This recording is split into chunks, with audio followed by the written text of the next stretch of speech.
My name is Mark, and I'm the author of Quest 52. And I want to thank you for joining us on this year-long pursuit of Jesus. I can think of nothing more valuable, more important to give your time and attention to. So let's begin with this question from lesson number 1. Is Jesus God? We begin our quest in the beginning. That's where every quest starts. John 1:1 says this, "In the beginning was the Word, and the Word was with God, and the Word was God, and everything that was created through Him." The question is, who is God?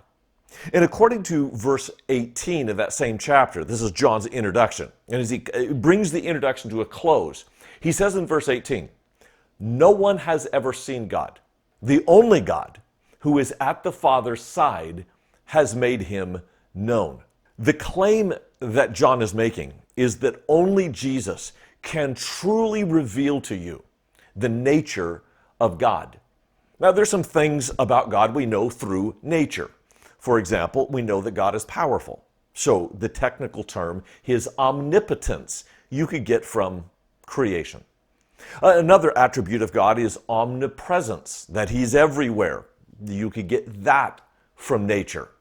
Third attribute of God in classical terms is omniscient, that God knows everything. That would be harder to discern merely from nature, but you go back into the Old Testament and you see the prophecies of God and you see the nature of God and the knowledge of God. Omniscience, omnipresence, omnipotence. That's classic God. Important, yes. Inspiring, perhaps not. At least if you want to have a personal relationship with this God. Omnipotence, omnipresence, omniscience, that's out there kind of stuff. That's imposing kind of stuff. But I want to propose that the most important things that you and I know about God, we know about God because we know His Son, Jesus Christ.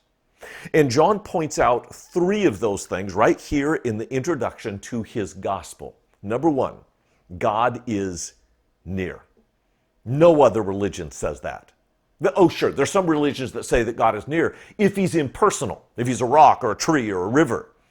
But at the moment that a religion personalizes God, let's say you give Him a name, Allah or Yahweh, that God is pushed to the outer borders of the universe. He is far above, far beyond, not personally knowable.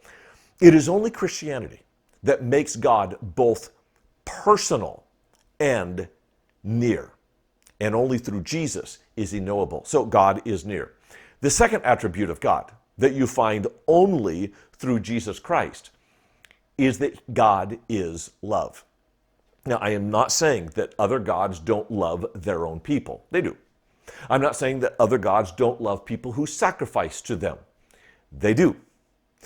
But only in Christianity do we find God loving all people equally, the righteous and the unrighteous.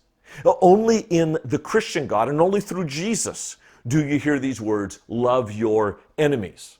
And that's precisely what Jesus did on the cross. His very first words, Father, forgive them, for they know not what they do. That's the kind of God that I need. Because I have been far from God. I have been an enemy of God. That's what Paul says in Romans 5:8. While we were yet sinners, Christ died for us. That's a kind of God that is inspiring and transformative. And that leads to a third attribute of the God we know only through Jesus, that God suffers.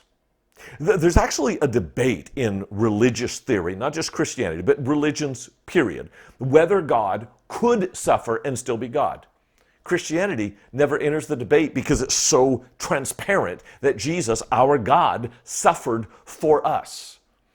That's why I think Jesus is worth pursuing in this year-long, 15-minute-a-day quest, because no other God is like Him. And you cannot know the true nature of the living God without His Son, Jesus Christ, because no one did and no one could have guessed that God is near, that He loves His enemies, and that He would suffer even for those who reject Him. But what's really powerful about this concept, we call it the incarnation. That word is never used in the Bible, but it's certainly expressed in texts like verse 14. And the Word became flesh and dwelt among us. And we have seen his glory, glory as of the only Son from the Father, full of grace and truth. That is powerful as a religious idea that God came to us, which makes perfect sense because honestly, there's no way we're getting to him.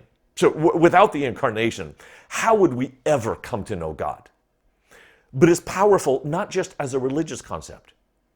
It's powerful as a human concept. You see, Jesus didn't just show us the nature of God. He showed us in the incarnation how to truly be human. If you want to be a good parent, what does it require? That you are near, that you love, even when they're your enemies. And let's be honest, sometimes kids are.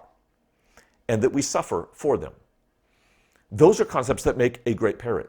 The concepts that make a great pastor, that make a great teacher, that make a great CEO.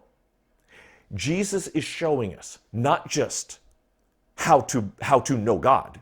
He's showing us how to know ourselves and to be truly human. So we begin this quest not asking, is Jesus God? But is God Jesus?